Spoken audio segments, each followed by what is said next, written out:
Now, on a different issue, we've spoken about the attacks against you personally, Elon Musk, from some very prominent voices in the UK who want you both arrested. Some are calling for you to be jailed. Our own ABC here in Australia is also a lover of censorship. It's a state-funded, taxpayer-funded broadcaster.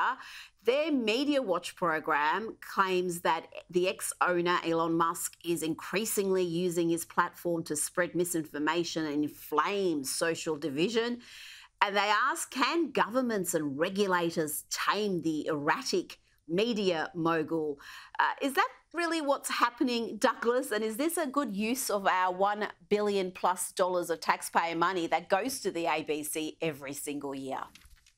Exactly. I mean, it's amazing, isn't it, Rita? In Australia, in Canada, in Britain, all these countries, among others, have national broadcasters. And as you say, they're in receipt of huge amounts of public money. And when I see those completely indentured broadcasters attacking day after day Elon Musk as having too much power in the media, sorry, guys. You were the guys who were literally given a monopoly, which has to be broken up by the free market. You're the guys who are still subsidized. And you're the guys who can pump out disinformation all the time under the guise of the official sort of, version of events, and still ridiculously have some legitimacy for doing so. The reason why they're going for Elon Musk, among other things, is that he's beating them all effectively in the ratings. X, Twitter, under his ownership, has become so much more respected and used as a news source than ABC and others that of course they're concerned, of course they're worried. They should be, because it's perfectly possible that it's not just evil Elon Musk that they've got to rail against. Actually, the problem for them is the audience. They are losing their audience all the time. They keep their billion-dollar subsidies, oh yeah, but they're losing audience all the time. And they're losing them, among other things, to Elon Musk. And so, of course, they're bitter. I don't think they're going to have much luck extraditing Elon Musk. And the few people, complete cranks in the UK who've been calling for some kind of censure of me, I've got a horrible surprise for them. They're not going to silence me either. You might as well give it up, guys.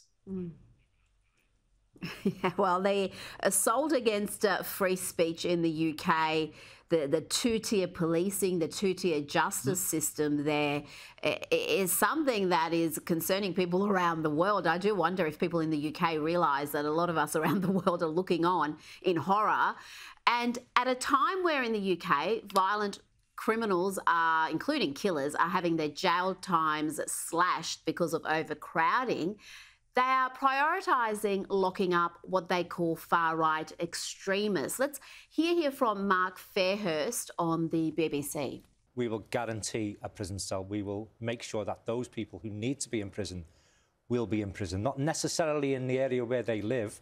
They may be 200-300 miles away from home, but we will guarantee people a prison cell. Douglas, you've written in The Spectator about the persecution of the plebs, as you've put it.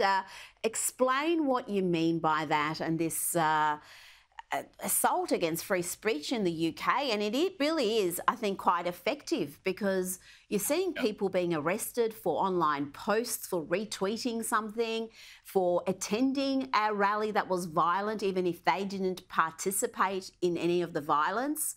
You can see why people are refraining from saying what they think. Yeah, the point of this piece, and of course I use plebs in inverted commas, I mean, my point is that I suspect that the authorities, if they try to go down this route, will have quite a hard time, as I say, taking out somebody like Elon Musk. And they'd have a hard time taking out, in that case, I cited Rowan Atkinson, the great comedian who some years ago defended the speech laws in the UK against further encroachment against the freedom of speech in Britain. As Rowan Atkinson said then 10 years ago, he said, I don't think they're going to kind of come for me But I think that the people who have less of a profile or no profile could be very vulnerable in this situation. I said what Rowan Atkinson saw 10 years or more ago is exactly what's happening now. Because actually what's happening is that, as well as, by the way, the sudden discovery that our prisons have got masses of room in them, apparently, and the discovery by the police, who can't solve a burglary in most areas in the UK and haven't for years, their discovery that they can be a really crack hit squad when it comes to policing Twitter is an amazing discovery for them. And apart from anything else, it makes their lives a lot easier. It's quite difficult, not that difficult, but it's quite difficult to chase down career criminals who are routinely burglaring villages and cities in the UK. Relatively easy, by contrast, just knock on somebody's door and say, I see that you retweeted this thing and it's regarded as being hate, so come with me. But it's not much of a laugh for the people whose lives are destroyed. And here's the thing. There have been people in recent weeks in the UK who said terrible things online. There were some people who definitely said racist things online. There are other people who retweeted things, including information in the wake of the Southport murders, that turned out not to be true. But what an amazing direction the resources of the police are put in. Weeks after the Southport stabbings of the 3 girls slaughtered at a Taylor Swift dance party, we don't know almost anything about the killer, the alleged killer, as I have to say.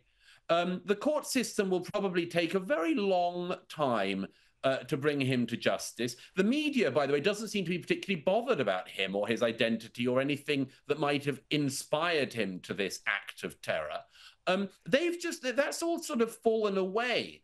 What they have managed to focus on is people retweeting things that turned out not to be true in the wake of that. Oh, and those people have had special courts set up for them and all-night sittings and more, and the jail cells have been found for them. Well, how about speeding up justice when it comes to, for instance, slaughtering young girls at a Taylor Swift dance party? But you can lock up a tweeter in 24 hours. Great example of a completely corrupted and politicized justice system right there.